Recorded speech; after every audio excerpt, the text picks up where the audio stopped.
Entrou ao vivo. Oi, gente! Boa noite! Quem tá aí? Quem tiver aí, dá um oi, por favor, no comentário. Diz oi, boa noite. Seu nome também, que a gente quer saber. Oi, Ângelo. Oi, obrigada, Ângelo. Compartilha aí com a galera. A gente está esperando aí a tua contribuição, que vai ser muito importante. Então, eu vou chamar agora aqui com a gente o professor Valci e o Cláudio, da Paralívio, para a gente fazer aqui uma dinâmica de discussão, falar um pouquinho desse projeto que foi aprovado recentemente sobre a cultura, né? E aí a gente vê que perspectivas a gente tem que pensar, né, para esse agora, no sentido da pandemia, mas e no depois, né? O que isso pode valorizar ainda mais a nossa cultura paraense, né? E de que maneira vai facilitar aí, talvez, a geração de renda, emprego, né? Esse fortalecimento da cultura, né? Enquanto economia também. E aí eu vou chamar esses dois caras que são fenomenais. Espera lá. Oi, Cláudio. Oi, querida. Boa noite. Oi, professor. Bem, estamos online. Já estamos online, já está lá no Facebook. Eu gostaria que vocês se apresentassem aqui para a gente, falassem um pouquinho, né, desse histórico de vocês, para que todo mundo estivesse conhecendo aí um pouquinho de cada um. Eu sei que a maioria já conhece vocês, mas a gente gosta aí dessa apresentação. O Ângelo está aqui, a Deusuíta está aqui também, tem algumas outras pessoas online, mas não falaram o nome ainda, o Leandro, né? Então a galera está chegando mais. Professor. Oi, Tati, boa noite. Boa noite, Cláudio. Boa noite, Ângelo, Leandro. Quem estiver aí na live, aqui pelo Facebook. Bom, meu nome é Valci Santos, né? Eu sou professor da Faculdade de Economia da Universidade Federal do Pará. Sou ativista cultural, participo do Fórum de Culturas do Pará. Também sou membro da Associação Brasileira de Economistas para a Democracia. Inclusive, essa camisa que eu estou usando é uma camisa da BET, né? De Economistas para a Democracia. Bem, essa é a minha apresentação inicial, né? Se você quiser, Tati, eu posso falar alguma coisa já sobre o Sistema Estadual de Cultura, né? Certo? Mas aí é você que comanda, entendeu? Ficou ruim.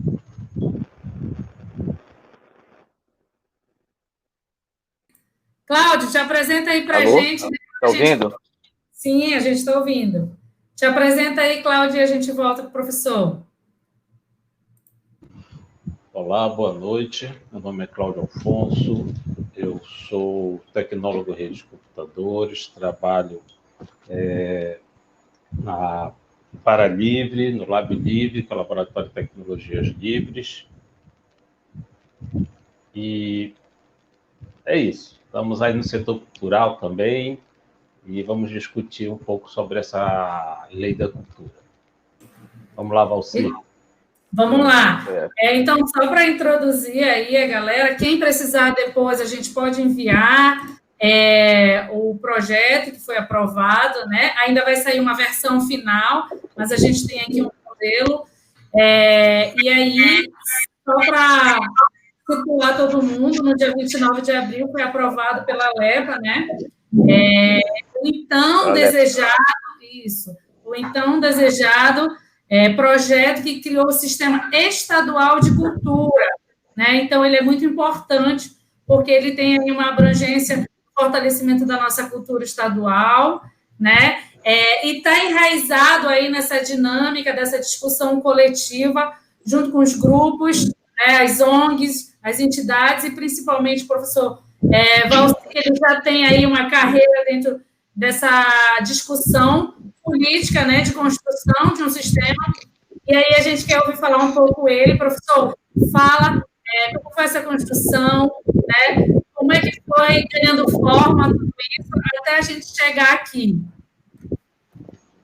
Certo. Então, acho que, primeiramente, é preciso falar um pouco sobre o que é o Sistema Estadual de Cultura, né? O Sistema Estadual de Cultura é uma política pública de cultura. Ela faz parte do Sistema Nacional de Cultura, né? Na verdade, a ideia de sistema é uma ideia muito similar ao do Sistema Único de Saúde, né? Foi partir da ideia do SUS, que organizou, né, que criou essa ideia do Sistema Nacional de Cultura. Então, a ideia, basicamente, é que a partir da formação do Sistema Nacional de Cultura, que começou em 2009, em 2012 virou uma lei federal, né, está na Constituição Federal do Brasil, capítulo artigo 216A, né, a criação do Sistema Nacional de Cultura.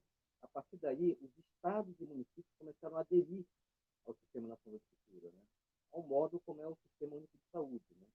Então, um sistema integrado que integra as esferas do governo, né, a esfera federal, a esfera estadual, a esfera municipal.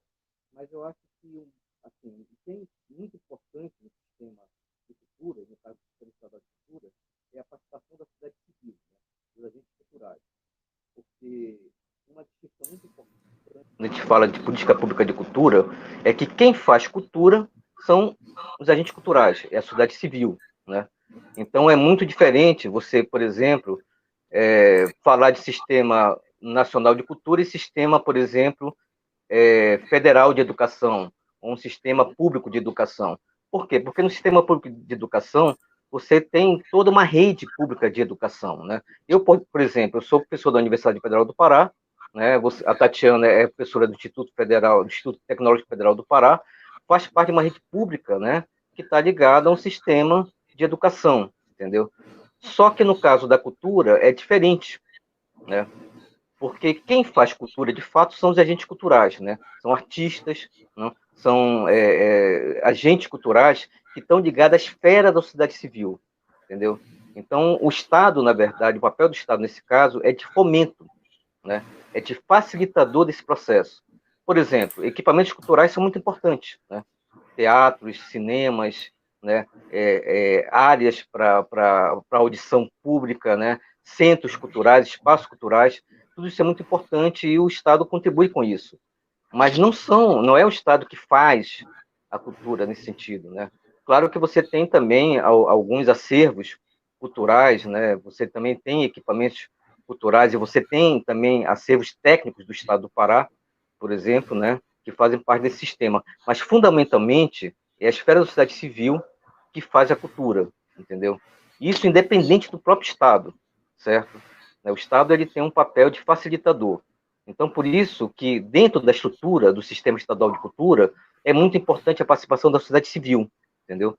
Tanto participando nas instâncias de participação social, sobretudo, como é o caso do Conselho Estadual de Cultura, da Conferência Estadual de Cultura, né? E de outros instrumentos que, por exemplo, foram formados pela Lei do Sistema Estadual de Cultura, como os fóruns setoriais de cultura, né? Que são ligados aos segmentos artísticos e culturais que fazem parte do Conselho Estadual de Cultura, certo? Então, essa inovação, digamos assim, ela, por exemplo, foi feita a partir da Lei Valmir, inspirada na Lei Valmir Santos, né, que criou o Sistema Municipal de Cultura de Belém em 2012, né, certo? Ele criou também a ideia dos fóruns setoriais de cultura, que os agentes culturais podem participar da gestão cultural, né, através dos fóruns. Por exemplo, você tendo o Fórum Setorial de Música, todos aqueles que participam da cadeia produtiva da música, que não são só os músicos, mas todos aqueles produtores, por exemplo, todos aqueles que estão envolvidos na esfera da música, eles podem participar no Fórum Setorial de Música, né?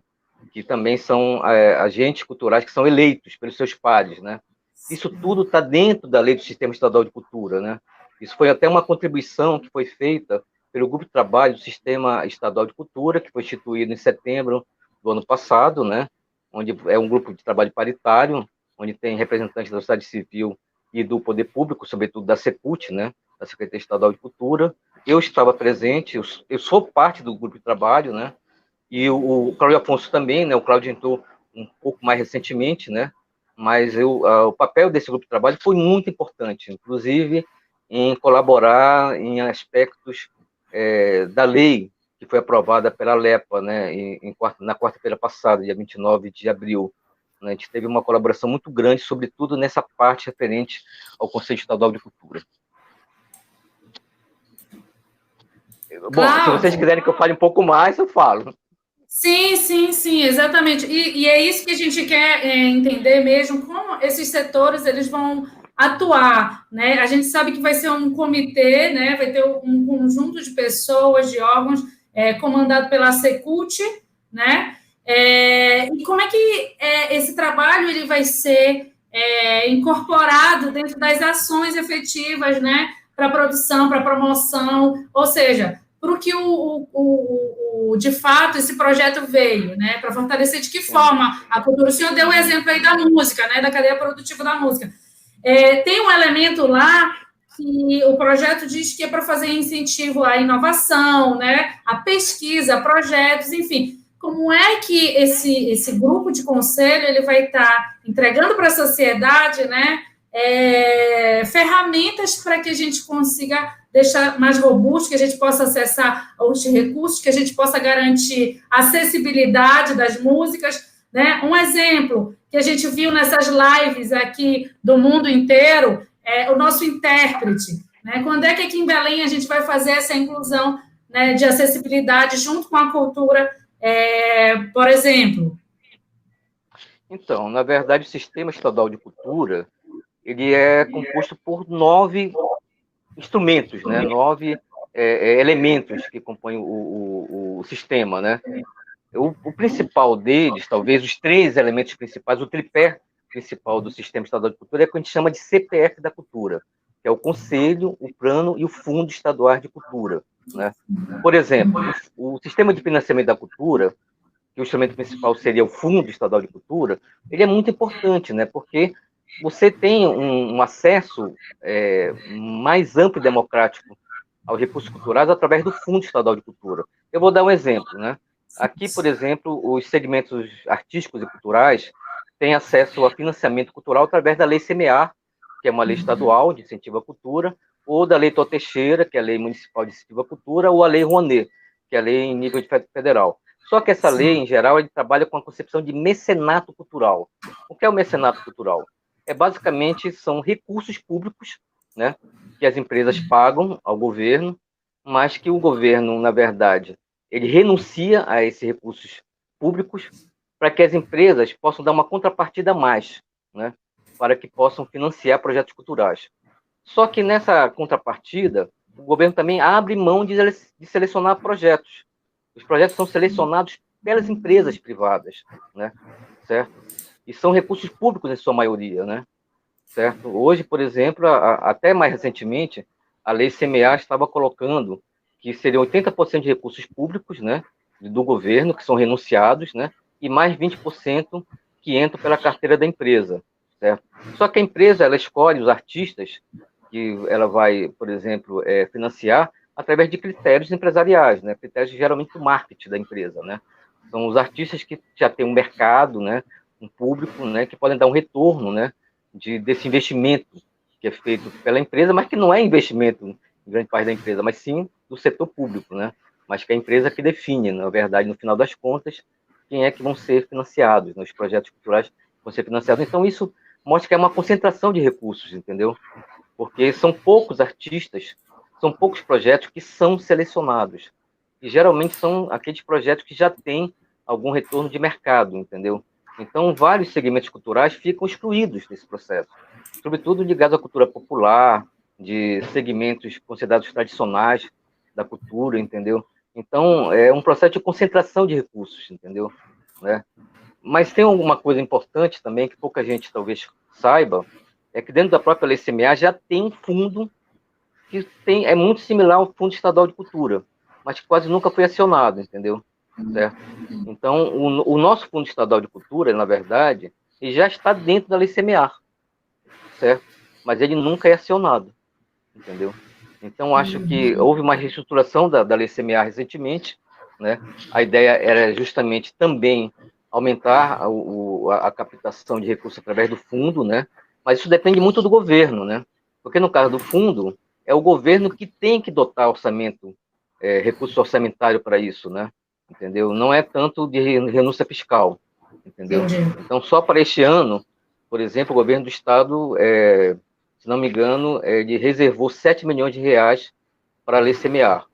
Então, o que a gente propõe é que esses 7 milhões de reais que estão hoje para a Lei CMA, eles sejam, dada a situação de paralisação de atividades culturais, e sejam totalmente destinados para o fundo que se chama FECAP, Fundo Especial de Promoção de Atividades Culturais, né?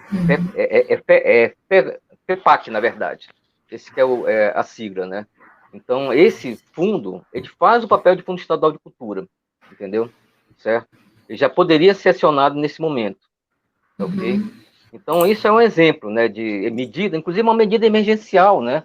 A gente já pode, por exemplo, nesse momento da pandemia, né, de você começar também a movimentar as atividades culturais, né? Tem muitos produtores, agentes culturais que estão à míngua, né? Que estão sem poder ter recursos de sobrevivência, né? Porque atividades culturais foram paralisadas totalmente. A cultura foi o primeiro setor a parar com a pandemia. E provavelmente vai ser o último a ser reativado, entendeu? Se você não tiver mecanismo de sustentação, né? Porque basicamente 65%, 70% dos agentes culturais atuam na informalidade, entendeu? Exato. Então, é um segmento que é muito precarizado, entendeu? Ao mesmo tempo que ele depende muito de atividades culturais, performáticas, que são às vezes feitas ao vivo, né? Depende muito desse acesso do público, né? A esses produtos e serviços culturais que hoje, infelizmente, somente são viáveis através da internet, né? Entendeu? Mas, enfim, a gente tem, dentro do Fórum de Cultura do Pará, que é uma articulação de agentes e ativistas culturais, que participam pessoas de vários municípios paraenses, né? Eu faço parte do Fórum de Cultura do Pará como ativista cultural, eu me considero um ativista cultural, eu não sou um artista, né? Eu não tenho uma produção cultural e artística, infelizmente, né? Própria e tal. O Cláudio Afonso também faz parte do Fórum de Cultura do Pará, né? Dentro dessa área da cultura digital. Então, a gente tem esse grupo, né, que pensa políticas culturais, né, do ponto de vista da esfera da sociedade civil, né. E eu acho que o Fórum de Cultura foi muito importante nesse caso do Sistema Estadual de Cultura. A gente pautou desde o início da formação do Fórum, em novembro do ano de 2018, né, quando foi formado o Fórum, a gente fez um manifesto, e nesse manifesto a gente colocou claramente que a pauta prioritária era a implementação imediata do Sistema Estadual de Cultura. E desde o início do governo do Helder Barbalho, sobretudo quando a Úrsula Vidal assumiu a Secult, a gente teve uma primeira reunião com ela em janeiro de 2019, logo que ela assumiu, foi uma reunião com vários agentes culturais lá no Teatro Gasômetro, a gente colocou a carta, que já era de conhecimento dela, né, certo? Mas ela manifestou na ocasião que ela adotava essa carta também, né, e aí a gente cobrou depois da Secult, né, que a Secult implementasse essas medidas, né, sobretudo uma lei, um projeto de lei do Sistema Estadual de Cultura. E em maio de 2019, o Fórum novamente enviou um outro manifesto, um documento mais detalhado ainda, né, falando sobre como poderia ser implementado o Sistema Estadual de Cultura, e foi nessa carta de maio de 2019 que se foi proposto o grupo de trabalho paritário, né, entre poder público e sociedade civil, certo? Para tentar construir um projeto de lei do Sistema Estadual de Cultura. E eu acho que só para não perder o fio da meada, nesse íntere também foi muito importante a participação da Comissão de Cultura da LEPA, né, da Assembleia Legislativa do Pará. Por quê? Porque a Comissão de Cultura foi assumida pela deputada estadual Marinor Brito, do PSOL, né? Então, a Marinor tem um histórico, né, tem uma trajetória muito ligada às questões culturais, né, aos movimentos culturais. Então, ela assumiu essa causa também, ela se tornou uma parceira para nós muito importante, né, e adotou também o Fórum de Culturas como parceiro nesse processo, né. Então, desde a primeira reunião da Comissão de Cultura, a Marinor Brito pautou a questão do projeto de lei do Sistema Estadual de Cultura, e ela própria formulou a primeira proposta, o primeiro projeto de lei. Ela fez isso, acho que foi até em maio, se não me engano, maio ou abril de 2019, que ela protocolou esse projeto de lei, acho que foi até abril de 2019, né? E ela colocou isso para criar um fato político, né? Colocar na pauta da própria LEPA a questão do Sistema Estadual de Cultura, entendeu? Né? Isso foi muito importante, porque a partir daí você já tinha, pelo menos, em mãos uma proposta, né? Exato. Certo? Ok. Então, essa foi uma linha geral, né? Uma linha geral sobre o Sistema Estadual. O Sistema Estadual de Cultura é muito amplo, sabe, Tatiana? E acho que falar dele, a gente falaria há muito tempo, sabe? Entendeu? Porque são vários instrumentos, né? Você tem o CPF da Cultura, que é o Conselho Estadual de Cultura, o Plano Estadual de Cultura, que ainda tem que ser elaborado, né? Você tem o Fundo Estadual de Cultura, que faz parte do Sistema de Financiamento da Cultura, e você tem mais 6 instrumentos, né? Você tem o Conselho Estadual de Cultura, você tem o órgão gestor da cultura, que já existe, que é a Secult, né? Que só que aí você tem uma centralidade da política cultural em cima da CEPUT que não existe hoje, né? Hoje você tem muitas atividades culturais que são assumidas, por exemplo, pela Fundação Cultural do Pará, entendeu? Então, acho que a CEPUT precisa assumir de maneira, e vai fazer isso, eu acho, com a criação do Sistema Estadual de Cultura. Você tem a comissão Intergestores, que é uma comissão que coordena os gestores culturais em nível estadual e municipal, né? Certo? Você tem vários outros sistemas. Você tem um sistema setorial de cultura, você tem um sistema estadual de indicadores e informações culturais. Isso é muito importante, né? Porque você só pode fazer um mapeamento cultural e você só pode conhecer melhor a cultura do Estado do Pará através desses indicadores culturais que não existem hoje, né? Existem algumas informações, né? Mas não existe muito. Qual é o tamanho da economia da cultura no Estado do Pará? Entendeu? Qual é a contribuição efetiva dos espaços culturais para a economia de Belém, para a economia do Estado, entendeu? Então tem várias lacunas de informações que você pode começar a construir, entendeu? Certo? A partir desse sistema de indicadores estaduais, entendeu? E você também tem um sistema, tem tanta coisa assim que eu preciso até fazer aqui uma consulta aos alfarrábios para citar de cor quais são os 9 elementos que constituem o Sistema Estadual de Cultura. Mas isso é somente uma visão, um panorama inicial. Isso, e é interessante, professor, esse último exemplo que o senhor deu, né, com relação aos indicadores, o papel das instituições, né, de ensino e de pesquisa, exatamente para propiciar, né, projetos, voluntariados, né, pesquisa, ciência também, para que esses indicadores apareçam. Existe um trabalho muito interessante aí no IFPA, do professor Chiquito, que ele faz uma análise do APL do Sírio, né, o Sírio enquanto cultura. Então, a gente tem esse trabalho que ele vem trazendo, que ele já pode ser um parâmetro, né, para a gente conseguir construir, formatar talvez um banco de dados para esses indicadores, que isso é muito essencial hoje, para a gente ver como está e aonde a gente vai alcançar. Fora esse exemplo, né, a gente tem a própria cultura do açaí. Então, quando a gente fala em cadeia produtiva do açaí, a gente está falando em cultura, a gente está falando em inovação, a gente está falando em economia, a gente está falando, né, num dos maiores símbolos culturais que a gente tem e que agrega, assim, uma montanha de outros artistas juntos, né? Inclusive, a exemplo, tem uma professora na UFPA que ela tem um projeto, né, pré-elaborado já do Museu do Açaí. Não sei se o senhor já conhece. E aí então, é muito interessante, porque ela já tem um estudo de alguns anos, né, com essa perspectiva de mostrar a importância, ela já tem justificativas, ela já tem todo um trabalho em cima do açaí, né, e da geração de emprego e renda que isso vai gerar, né, enquanto cultura, né, enquanto sociedade. E isso é muito legal, porque o que me startou também, né, esse convite, essa dinâmica desse diálogo, é que o quanto que a cultura ela ficou num ponto central que ela vai entrelaçar todas as outras perspectivas econômicas, sociais, quase que uma sustentabilidade aqui e até ambiental, né? Enfim, então vamos chamar aqui o Cláudio, que a gente quer ouvir aí essa contribuição dele. Cláudia, é contigo. Está me ouvindo bem? Sim. Alô? Tá? Alô. Tá bom, Cláudio. Então, bom, eu quero só fazer umas contribuições sobre essa questão, especialmente esse momento que a gente vive, né? Da questão do financiamento da cultura. A gente está vivendo um momento muito complicado em todos os níveis, né?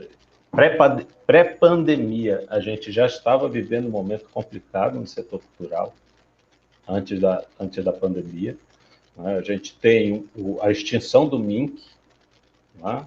que ocorreu aí, que foi um golpe brutal no financiamento da atividade cultural no país, né?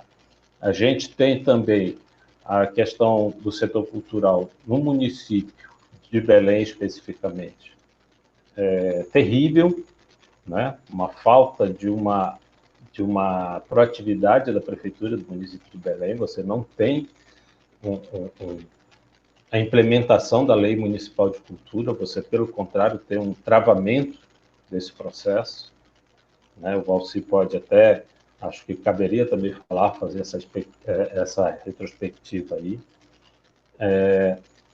E no Estado, você tem uma mudança no setor cultural do Estado, mas que ainda não se realizou.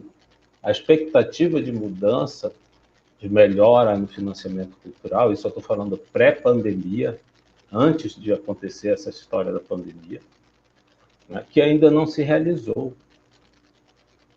Principalmente a questão dos editais do Estado. Tá? 2019, 2020, você teve uma quantidade de editais, um valor de editais muito inferiores aos anos anteriores.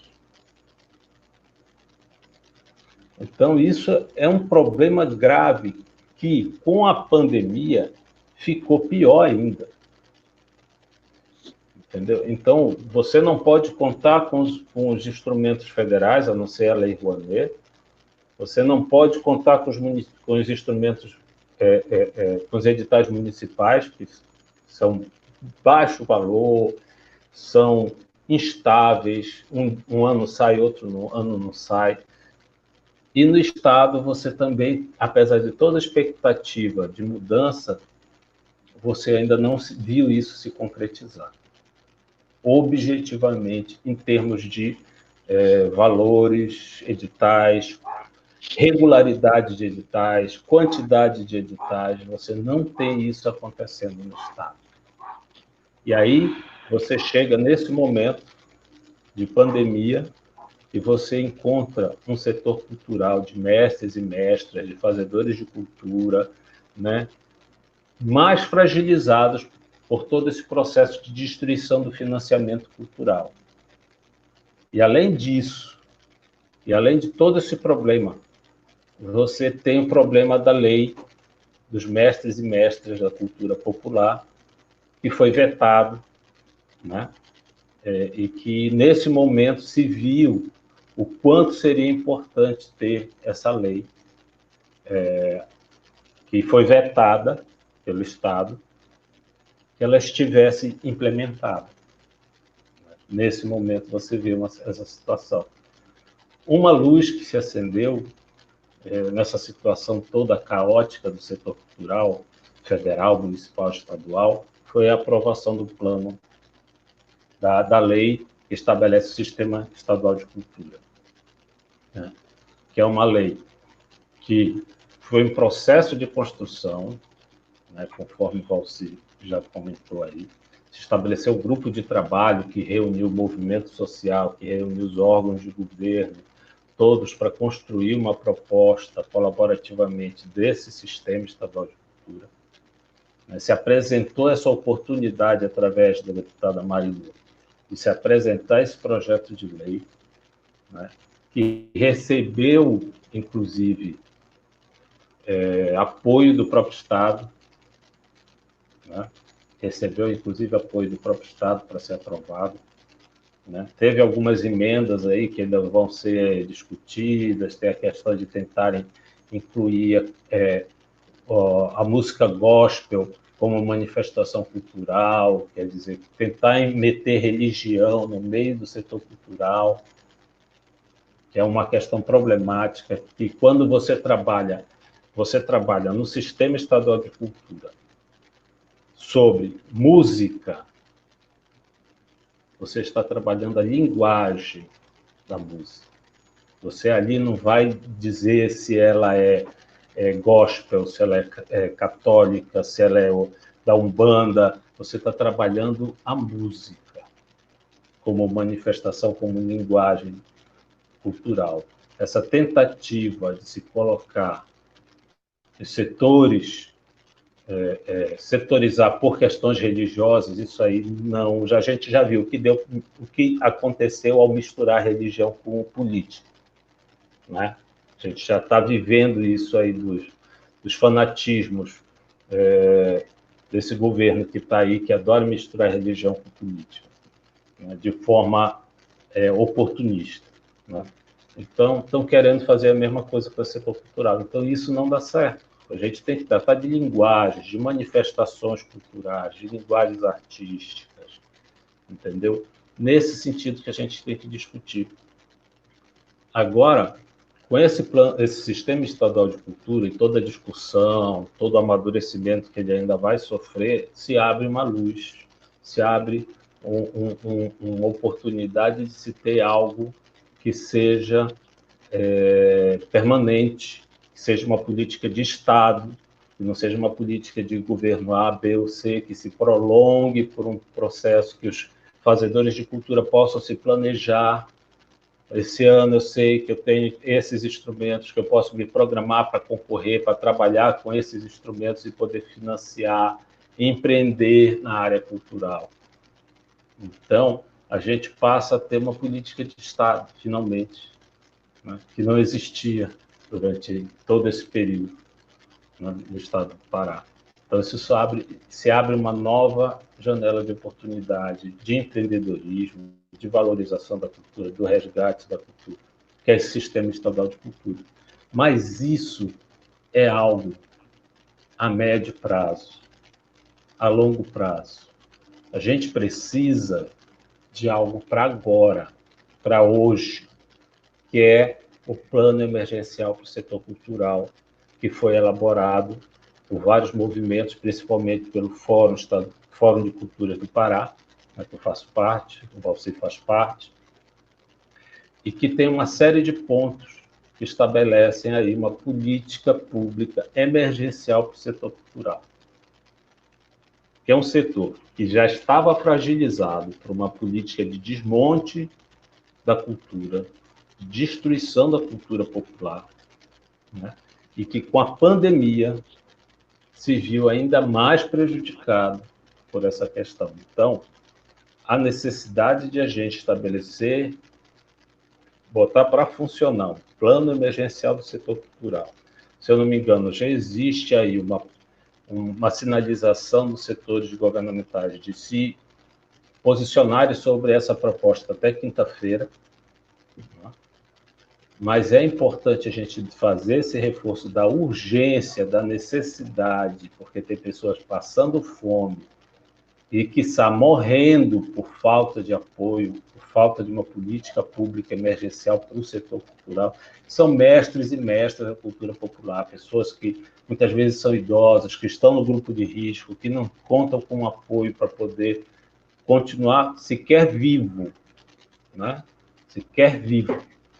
Então, isso é uma questão de emergência para ser implementada. A gente não pode ficar só pensando naquilo que é importante, esquecer do que é urgente. A gente tem que tratar as duas coisas. O sistema estadual de cultura é importante, é estratégico, mas a gente também precisa ter o plano emergencial da cultura sendo imposto. Um não exclui o outro, pelo contrário, um facilita o outro. Então, a gente precisa ter o plano emergencial funcionando para socorrer os mestres e as mestras da cultura popular, os fazedores de cultura que estão hoje sem ter acesso ao seu público, né? Sem ter acesso ao seu público. E a gente precisa também discutir uma outra questão que eu queria discutir, colocar aqui também, é a questão das emendas parlamentares. Nós temos vereadores, deputados estaduais, deputados federais, e nenhum deles fazem, como, por exemplo, se a gente for ver outros exemplos de outros estados, o que se faz? Cada deputado tem direito às suas emendas, cria um edital para o setor cultural, para vários outros setores de inovação, etc., onde ele estabelece parâmetros para utilizar a sua emenda para financiar esses projetos que estão nesse edital. Como é que funciona hoje? Ninguém sabe. Cada deputado tira da sua própria cabeça os seus critérios, do jeito que lhe interessa, para aplicar suas emendas parlamentares. Isso não pode acontecer numa situação de emergência como essa. Nem depois dela, nem antes dela poderia acontecer uma situação dessa. Então, esse é o panorama da cultura, um panorama muito, muito complexo, com muitas deficiências, mas que a gente tem essa esperança agora, tanto no plano emergencial de cultura, quanto no sistema estadual de cultura, né? E que a gente vai conseguir reverter esse quadro, que a gente vai conseguir melhorar a situação da cultura no estado do Pará, né? Eu aproveito para encerrar minha fala aqui, também fazendo o apelo para a Fundação Cultural do Pará, para que concretize aquela proposta que eles já tinham sinalizado, de fazer o pagamento dos oficineiros, né, através de um termo de compromisso, para que eles possam receber sobre essas oficinas que não foram concluídas em função do coronavírus. Então, é isso. Essa é a minha contribuição. Cláudio, muito importante essa tua contribuição, de falar de uma coisa interessante, né? Sobre esse momento que estamos passando, né? Nesse imediatismo que a gente precisa dessa solução, porque os nossos fazedores de cultura são muitas vezes idosos, né? Foram construídos aí e hoje estão precisando. E aí, como a gente pôde ver também nessa pandemia, nesse isolamento, quem pôde ficar em casa, o quanto que a cultura, o quanto que a música, que a arte, o filme, as histórias, né? Achei tão bonito que as histórias de terror aqui de Belém já estavam, né, de novo, tão ativas. Mas eu queria que vocês falassem, se possível, como que a gente consegue acessar através, né, dessa assinatura aí da LEPA, como que a gente pode, nesse momento, ir atrás. Como tu falou, é preciso que a gente tenha um diálogo com esses deputados, né? Não pode ser da cabeça deles, mas como é que a gente pode agora? Tu imaginarias aí uma proposta de uma solução agora, para esse imediatismo, como tu já destes agora, esse termo de compromisso, né? Para garantir aí o recurso dos oficineiros, mas tem até uma pergunta aqui, por exemplo, da Deusuíta. Quem já desenvolve algum projeto artístico, né? Como ampliar esse recurso? A quem deve procurar? Como recorrer nesse momento agora? Essa questão de complemento de verba e tal, isso caberia dentro da lei do semear, né? Uhum. Então, ela poderia conseguir complementar o projeto que ela precisa, o recurso que ela precisa, através dessa carta de crédito da lei CBA. Mas só que já encerraram, esse ano já encerrou as inscrições, né? Eu acho que isso é uma situação complexa, porque o que a pessoa vai fazer com essa carta de crédito? Qual é a empresa que, no meio de uma pandemia, tem dinheiro, crédito sobrando para financiar a cultura? São muito poucas empresas e nenhuma delas é paraense. Nenhuma delas é paraense. Seus centros de decisão não ficam no Estado. Seus centros de decisão ficam no Rio de Janeiro e São Paulo. São pouquíssimas. Equatorial não é paraense, Vale não é paraense, então tu pega as maiores, a Albras, a Lunorte não é paraense, sequer é brasileira. Então tu pode pegar todas essas principais empresas que tem aí e tu vai ver que nenhuma delas é paraense. Todos os centros de decisões delas não ficam aqui, ficam para o sul, sudeste ou fora do país, e você não vai ter acesso a falar com essas pessoas para conseguir esse tipo de financiamento, né? Natura também não é paraense, enfim. Então, apenas pelo semear, mas tem essa situação complexa do financiamento, né? que você dificilmente vai conseguir uma carta de crédito dependendo do valor nessa situação, das empresas também que estão aí, principalmente as empresas paraenses, sem capital para ficar investido nesse tipo de situação, e você teria que ir atrás de outros editais. Uma situação que era interessante, que eu havia proposto, a primeira conversa que o Fórum teve com a URSO, é de a gente criar um espaço para que fosse feita a captação de editais, entendeu? Verificar a nível nacional e internacional que editais estão abertos para o setor da cultura, trazer esses editais, treinar as pessoas que quisessem investir nesses editais para escrever os seus projetos, auxiliar elas, tendo esses projetos, encaminhar esses projetos. Foi aprovado o projeto, acompanhar esses projetos na prestação de contas, na execução, para que as pessoas pudessem captar esse recurso até fora do Estado. Esse seria dinheiro que iria entrar por outra situação no Estado, na área cultural. Seria uma coordenadoria de projetos. Isso até já existiu, que foram os laboratórios criativos que o governo Dilma chegou a instalar em outros locais, inclusive aqui no Estado, instalou o Pará Criativo, né, que era um espaço que ficava ali na Casa das Artes, fica ali na Casa das Artes, ali na Avenida Nazaré, e que centralizaria essas informações. Lá você tem computadores, ar-condicionados, equipamentos para poder chegar e produzir seu material. Só que, desde o governo Jatene, isso está fechado, está sem uso. Então, já são aí 4 ou 5 anos sem uso, espaço trancado, né? Existe uma iniciativa do governo do Estado de reabrir esse espaço. Inclusive, os funcionários que estão encarregados desse projeto de reconstrução desse espaço estavam no GT com a gente, né? Então, existe essa iniciativa, só que eu não sei como está agora em função da pandemia, né? Mas isso são coisas que você resolve com uma lista.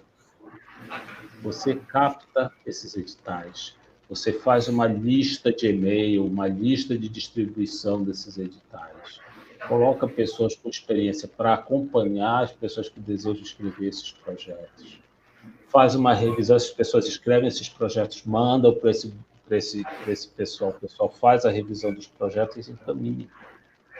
Isso aí não demanda uma estrutura grande e faz com que as pessoas possam captar recursos para além do que existe no Estado.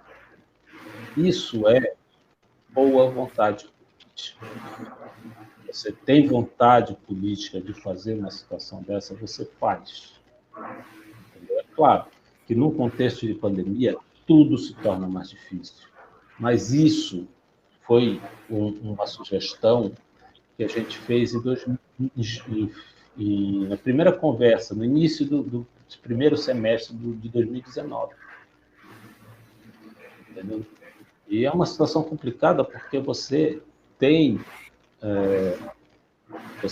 tinha em torno de 5 ou 6 editais por ano para o setor cultural, financiados pelo Estado, e você não tem mais isso. Você não tem mais isso.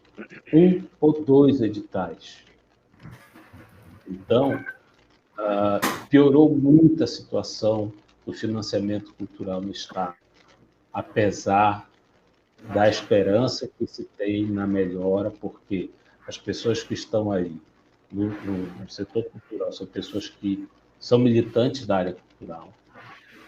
Entendeu?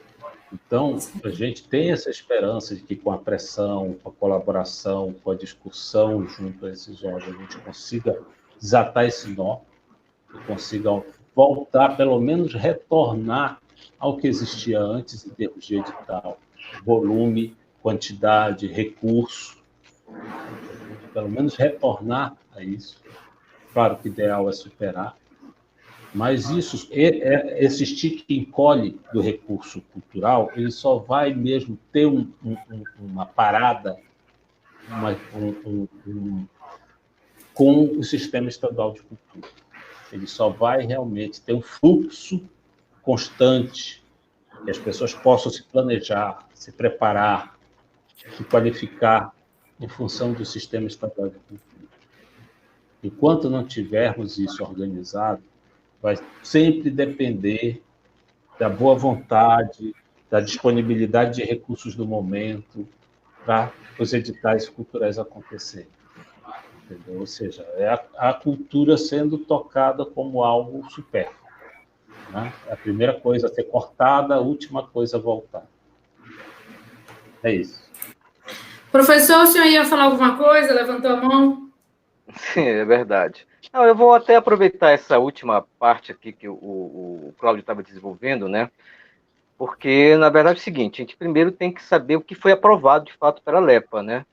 Porque teve as emendas que foi feita pelos parlamentares, né?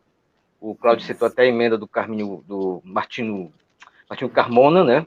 Que é da bancada evangélica, né? Que, por exemplo, colocou, na verdade, ali, dentro do Conselho Estadual de Cultura, uma cadeira para cultura gospel, né? Entendeu? É uma coisa completamente, assim, é meio exótica, uma coisa que não encontra nem respaldo, né?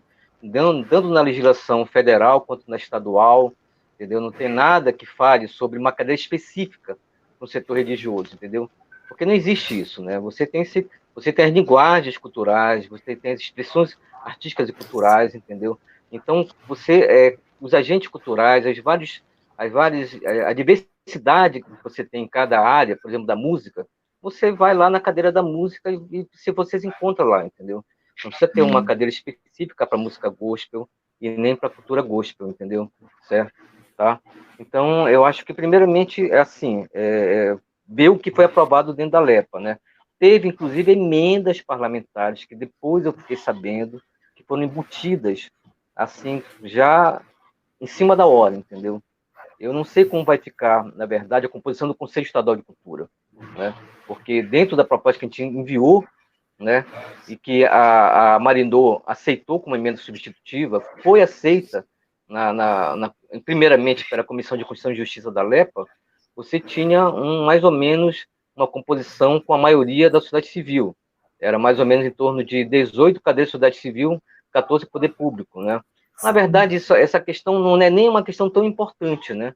Certo? Mas ela é fundamental para a gente ver como a sociedade civil vai ser tratada dentro do sistema estadual de cultura, né? Porque, como eu falei, os atores protagonistas principais da cultura são os agentes culturais, está dentro da sociedade civil. São eles que fazem a cultura de fato, entendeu?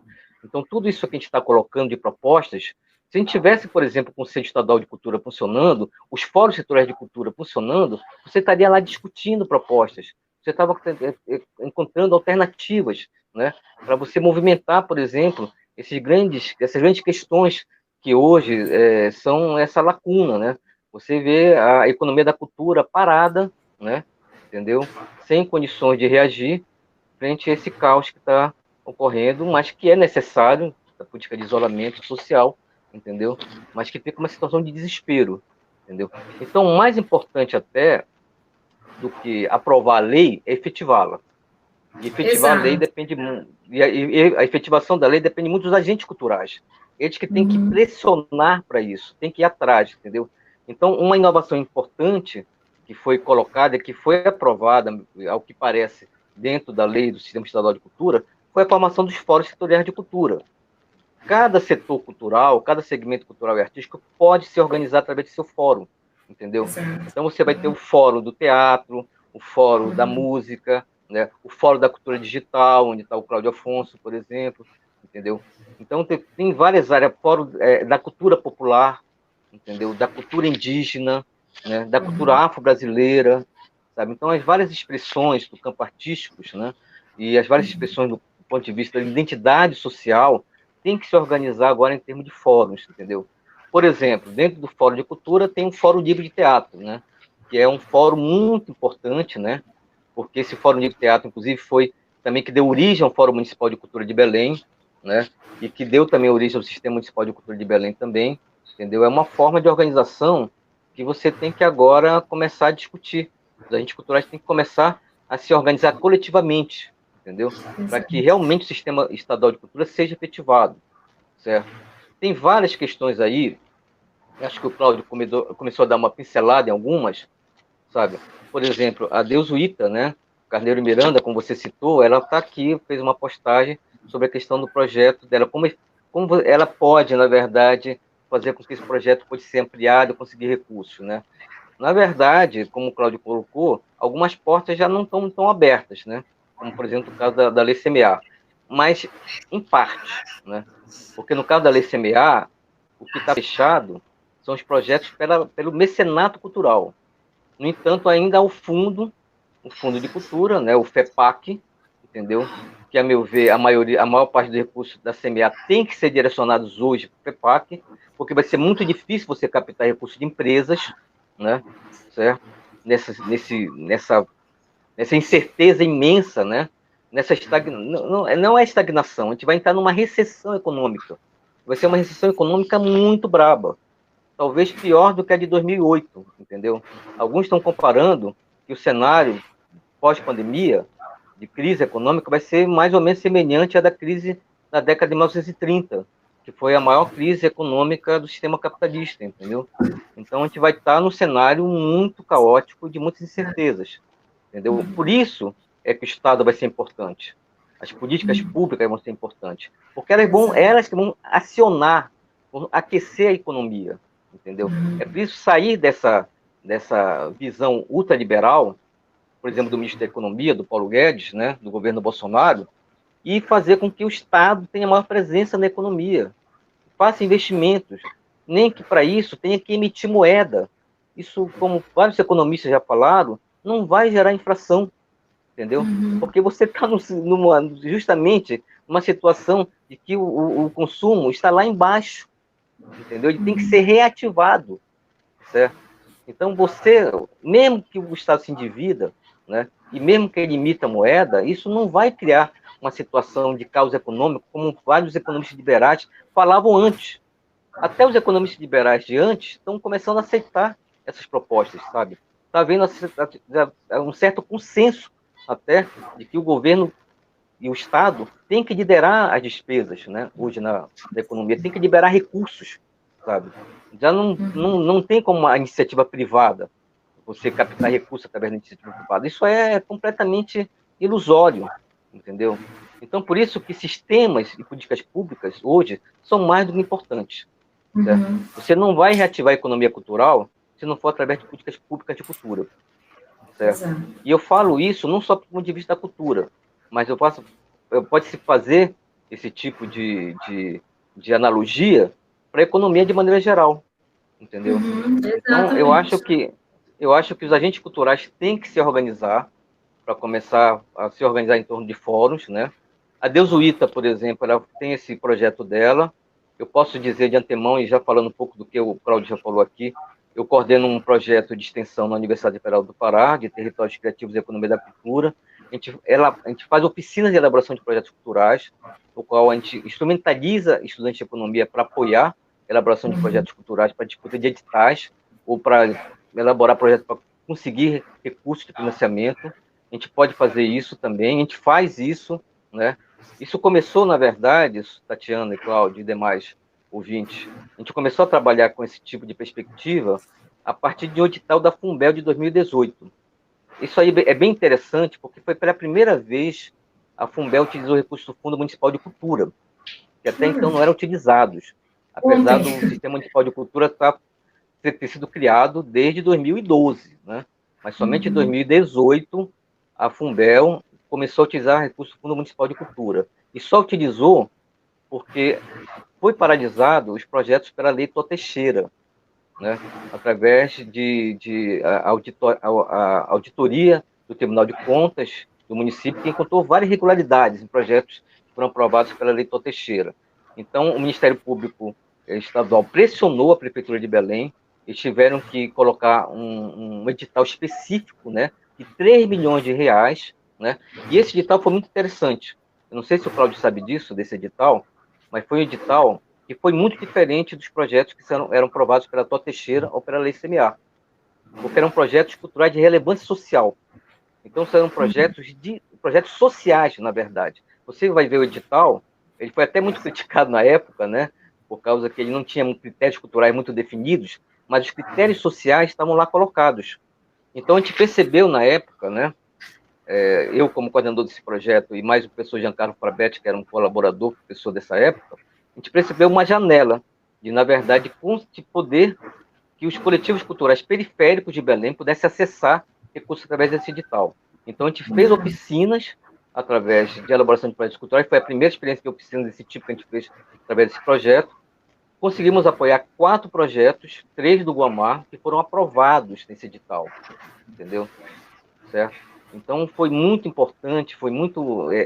para nós, foi muito esclarecedor e mostrou um caminho a seguir, entendeu?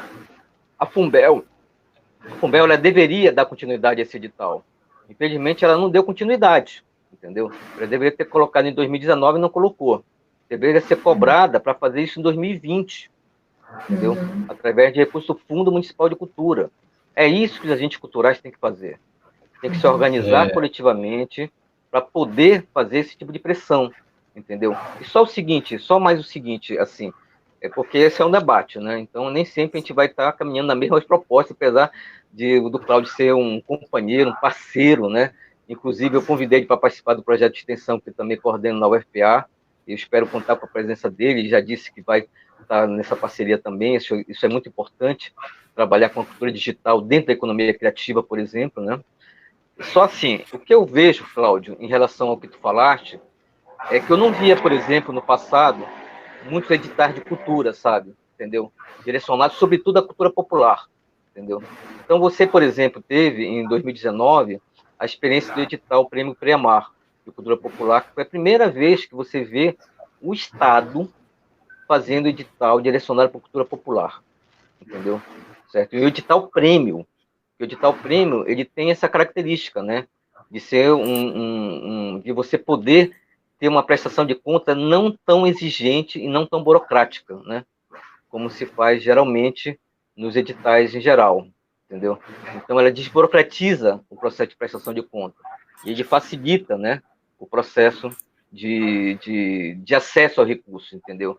Então, teve a experiência do edital Prêmio Preamar, foi R$ 1 milhão ano passado, foi aberto para regiões de integração do Estado do Pará, isso é muito importante, porque existe uma concentração de recursos culturais e de programas culturais dentro da região metropolitana de Belém, né? O recurso, por exemplo, do Plano Plurianual de 2020 e 2023 concentra 90% dos recursos da cultura na região metropolitana de Belém, sobretudo na região central de Belém.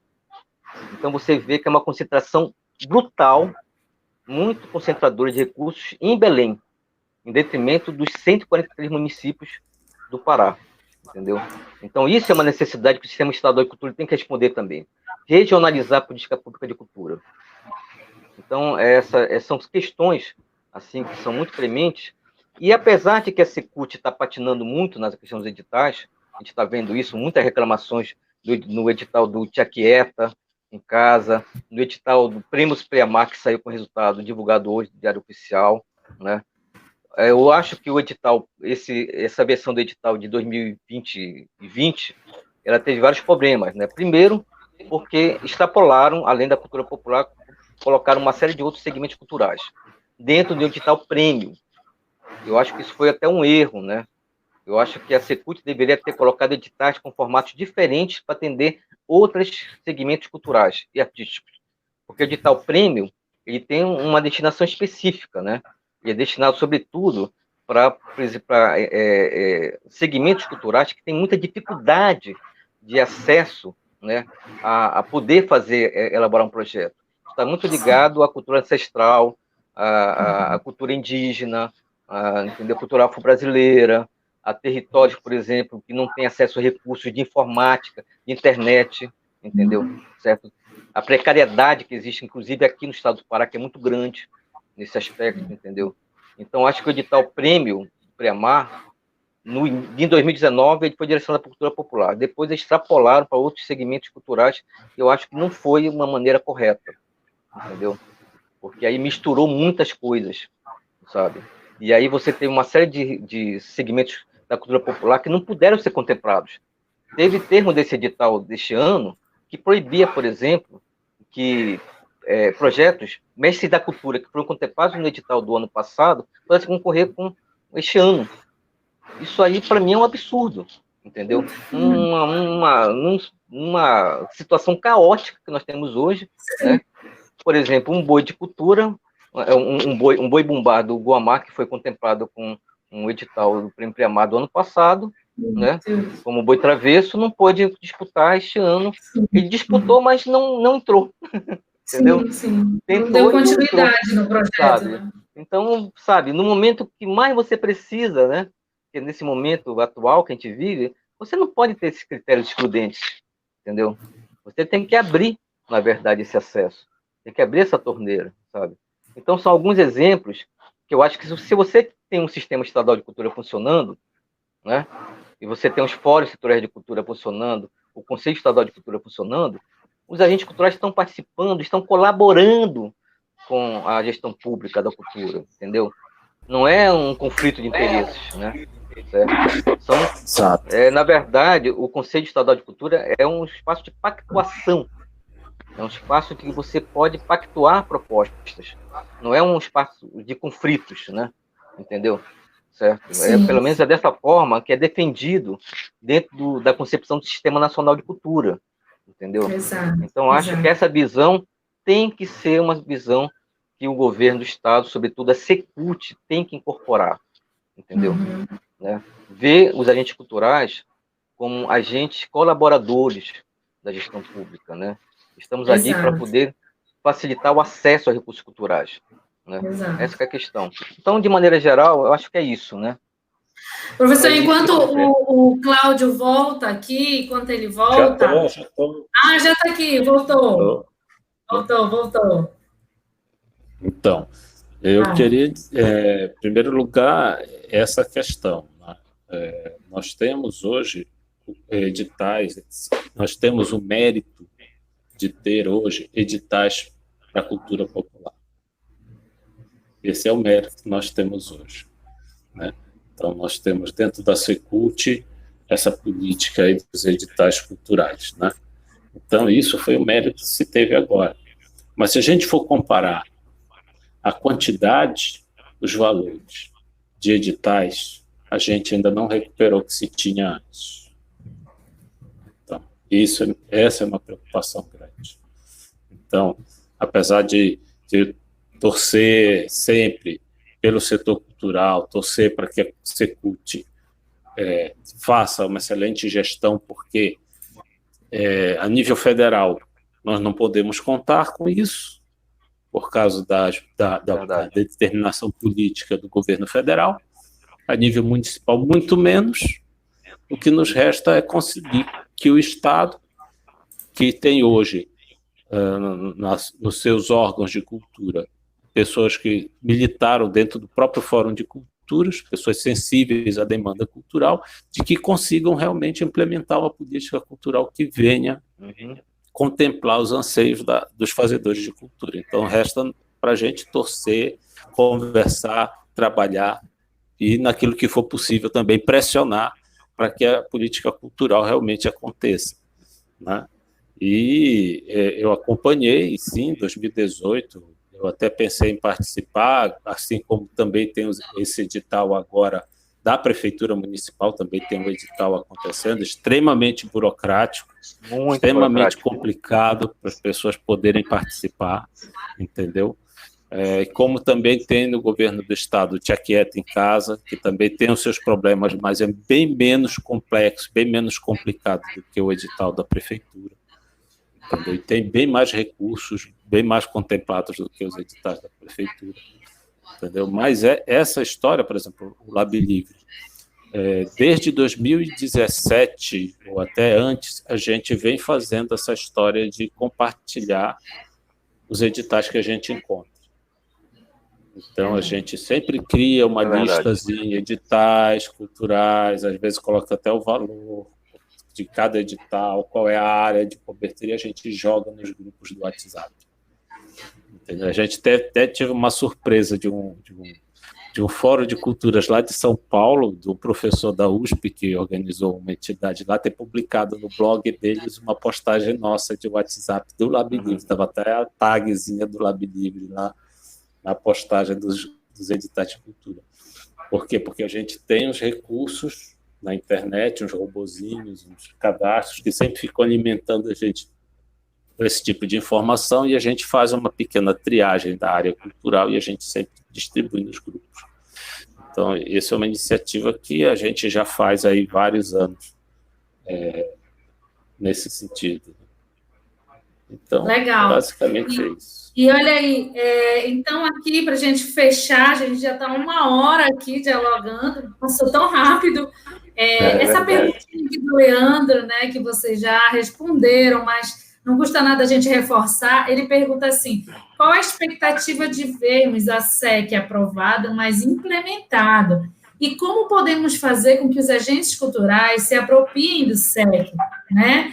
E cobrem exatamente essa implementação que vocês já falaram. Eu acho que talvez nós três aqui, com papéis característicos nas suas instituições, talvez podemos ajudar a colaborar, né? A exemplo do professor Valci com seu projeto, né? Dentro do outro projeto que o senhor citou, de elaboração de editais, de projetos, o Cláudio, que ele vem fazendo essa contribuição.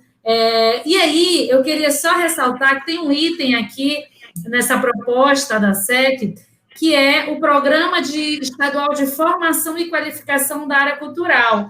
Lá nesse item, né, não sei se houve alguma alteração do material que eu tenho aqui, mas ele fala que fica instituído dentro do programa estadual, exatamente de caráter continuado, a possibilidade de formação e qualificação de agentes públicos e privados para a elaboração desses projetos dentro da área cultural, né, e que compete à Secult fazer essa regulamentação. E aí, se a gente pensar em nível estadual, a gente podia pensar em reforçar a Escola de Governo, GPA.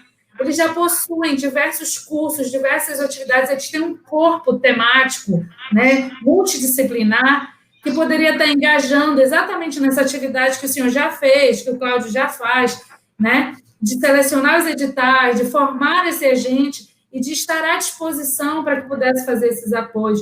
Eu acho que esse é um ponto que a gente poderia já começar a trabalhar e buscar. Além de tudo, né, dentro aqui do projeto, tem o sistema que o senhor falou anteriormente, que é o de informação e de indicadores sociais, indicadores culturais.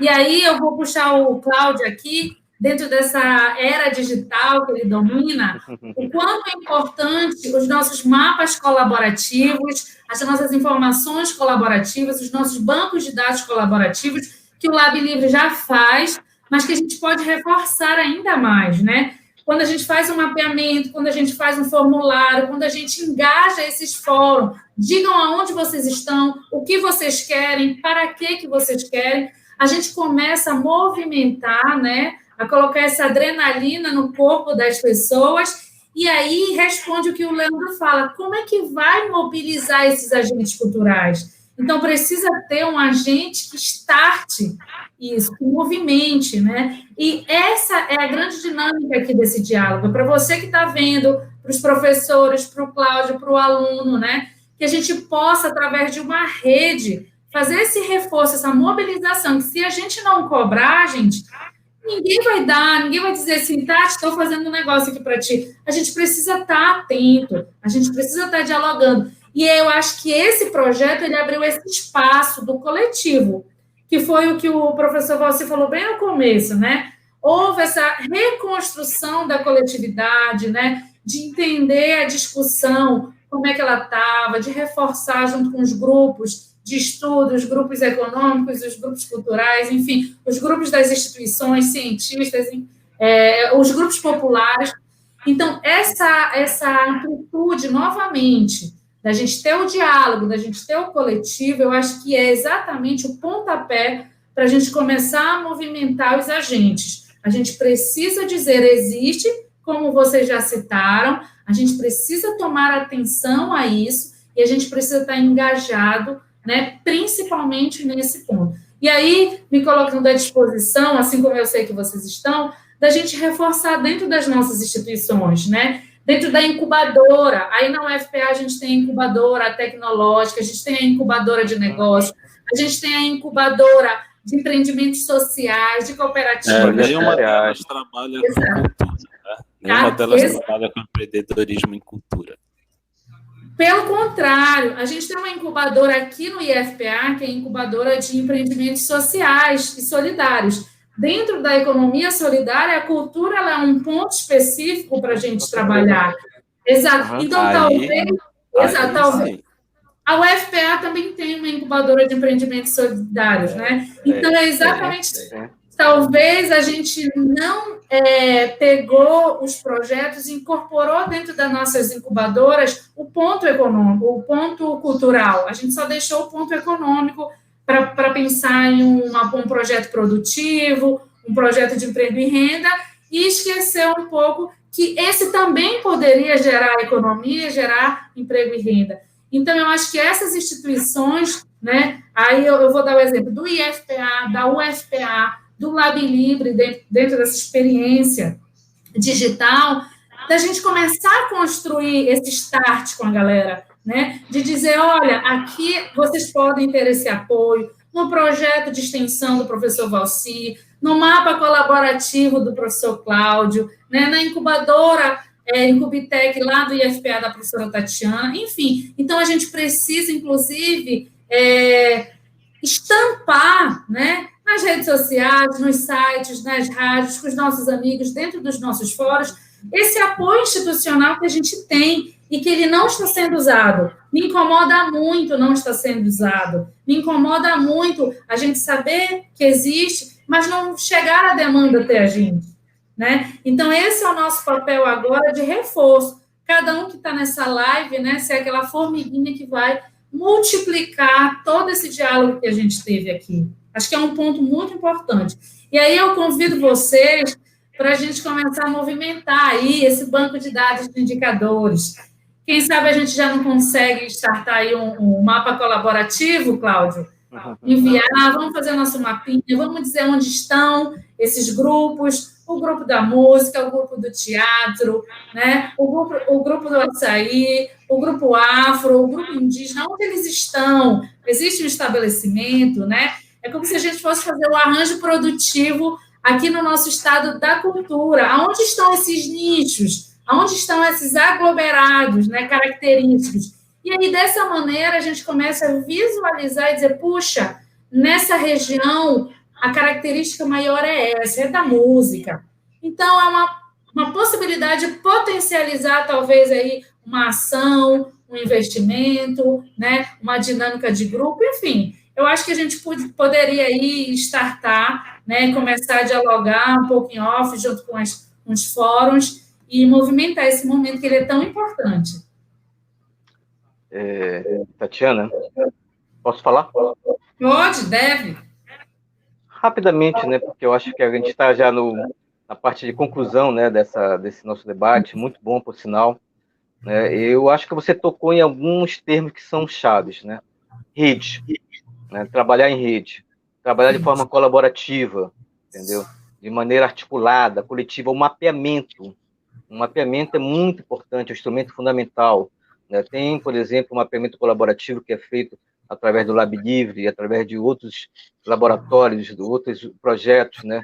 Você, por exemplo, tem lá na Faculdade de Geografia e Cartografia da UFPA, você também tem um laboratório que trabalha com cartografia, tem o Cicinato Marques, que é professor de geografia que trabalha com cartografia cultural, entendeu? Sabe? Então, você tem várias experiências. Eu mesmo já trabalhei no projeto de Igarapé-Mirim, que a gente começou a fazer também um mapeamento cultural lá no município, entendeu? E esse mapeamento cultural, ele é exatamente assim, ele é um exemplo de como pode funcionar o sistema estadual de indicadores e informações culturais. Ele tem que ser de forma colaborativa, né? Com a participação da sociedade civil, das agentes culturais, informando, né? Ele participando, se tornando um copartícipe, né? Dessa política cultural, entendeu? Então, isso é muito importante, né? O Fórum de Culturas do Pará é um fórum aberto, né? Qualquer pessoa pode entrar, né? A gente está querendo, inclusive, ampliar muito para os outros municípios paraenses, né? Um dia desses, hoje mesmo, acho que entrou uma agente cultural, a Solange, lá de Paraupebas, né? Entendeu? Que trabalha na área do carimbó, sabe? Então, na medida que a cultura entra em pauta, eu acho que a aprovação da lei do Sistema Estadual de Cultura, ela coloca um protagonismo também da cultura nessa questão, entendeu? Isso é muito importante. Quando foi aprovada a lei do Sistema Estadual de Cultura, na quarta-feira, né, uma sessão remota da LEPA, no dia seguinte estava rolando uma reunião da Comissão de Cultura da LEPA, né, com a participação da Secretaria de Cultura, e pela primeira vez, eu participo das reuniões da Comissão de Cultura da LEPA, né, a deputada estadual Marina Brito sempre ela convida o Fórum de Cultura do Pará, eu participo das reuniões da comissão, mas pela primeira vez eu vi a participação de 4 parlamentares da Comissão de Cultura. É uma comissão que tem 5 parlamentares, pela primeira vez estavam presentes 4, né? Isso no dia seguinte da aprovação da lei do Sistema Estadual de Cultura, né? Então isso deu um alento para ver como a cultura ela pode entrar numa pauta, né? Desde que haja uma pressão política para isso, entendeu? Ela não vai surgir a partir da boa vontade dos deputados estaduais, não é a partir da boa vontade do governo estadual, entendeu? É através de uma pressão política e social, entendeu? A gente está no ano eleitoral, 2020, é um ano que é mais adequado para a gente poder colocar a cultura na agenda, na pauta política. É preciso lembrar que o Sistema Municipal de Cultura de Belém foi aprovado no ano eleitoral, em 2012, né? Era uma lei de iniciativa popular, feita pelos coletivos culturais, uma lei muito avançada, né? E que foi assumida pelo prefeito de então, do Selma Costa, não porque ele queria assumir a cultura enquanto pauta, ele nunca fez isso, né? Mas era um gesto de oportunismo político, mas que foi muito estratégico o Fórum Municipal de Cultura, entendeu?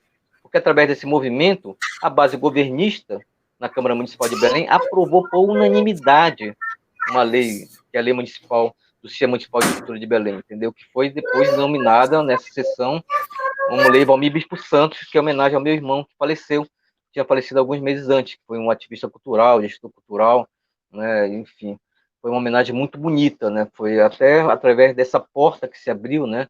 Uma porta que se fechou para mim, para minha família, foi a morte do meu irmão, mas que possibilitou, de certa maneira, eu entrar dentro do movimento cultural, né?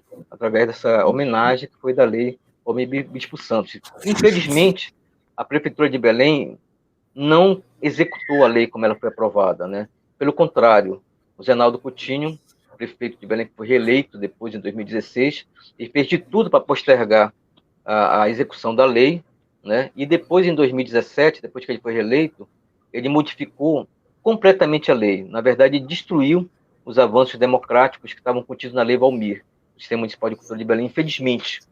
Inclusive, os fóruns municipais de cultura que estavam lá dentro da lei foram também extintos, né? Por esse desvirtuamento da Lei Valmir, entendeu? Mas isso para nós ainda não representou, na verdade, uma outra motivação, porque o texto original da Lei Valmir serviu, de certa maneira, para a gente se espelhar de como poderia ser o Conselho Estadual de Cultura, entendeu? Então, dentro do grupo de trabalho da Lei do Sistema Estadual de Cultura, a gente pegou algumas inovações que estavam no texto original da Lei Valmir, como a questão dos fóruns setoriais de cultura, e colocamos lá. Então, os fóruns é uma porta de entrada para a gente cultural participar. É uma instância de democracia participativa, né? Porque a ideia de democracia representativa, ela está cada vez mais sendo questionada, né? Entendeu? Né? Nós delegamos aos representantes, né, do Congresso Nacional, na Assembleia Legislativa, Câmara Municipal, nossos direitos políticos. Isso está sendo cada vez mais questionado. Não tem mais como acreditar nisso, entendeu? Nós temos que ser cidadãos, nós temos que ser os agentes culturais, agentes políticos de transformação, entendeu? Exatamente. Então, isso é a lição que a gente teve da experiência da Lei Valmir, do Fórum Municipal de Cultura de Belém, né? E que a gente está querendo também trazer para o nível estadual, entendeu? Nós não podemos nos iludir, né? Nós não podemos esperar a boa vontade dos governantes, nem dos deputados, dos políticos parlamentares. A sociedade civil tem que estar protagonizando esse processo. Exato. Tem que assumir essa situação. Não vai ser de outra forma que o Sistema Estadual de Cultura vai funcionar. Se os agentes culturais não assumirem como sendo sua lei, a política pública de cultura, o Sistema Estadual de Cultura, esse sistema vai ser uma letra morta. Vai ser uma lei morta, tal como, por exemplo, a Prefeitura de Belém fez com o Sistema Municipal de Cultura de Belém, infelizmente. Embora esse Sistema Municipal de Cultura exista, né, mas em grande parte ele não está ativado, de fato, entendeu? Porque a Prefeitura de Belém não tem interesse nisso. Os agentes culturais têm que cobrar dos agentes políticos a efetivação da lei. E tem que fazer valer a lei. É essa que é a questão principal. E a forma é essa que você apontou, Tatiana. Trabalho em rede, trabalho de forma colaborativa, né? Acionando as instâncias de ensino e pesquisa, como as universidades públicas, institutos tecnológicos, entendeu? A Universidade Federal do Pará está em quase todos os municípios, onde existe a jurisdição dela, né? Porque você também tem a Universidade Federal do Oeste do Pará, lá na região do Oeste do Pará, você tem a Universidade Federal do Sul e Sudeste do Pará, entendeu? Todas elas podem funcionar em rede, todas elas podem estar articuladas à política cultural, entendeu? Tem que entrar dentro da política cultural, certo? A nossa proposta original era essa. As universidades públicas também teriam assento dentro do Conselho Estadual de Cultura. Parece que houve uma modificação nesse sentido, né? E não sabemos ainda, por isso que eu te digo que a gente precisa ter a versão final do que foi aprovado na LEPA, da Lei do Sistema Estadual de Cultura, entendeu? Olha lá. E aí, tudo bem?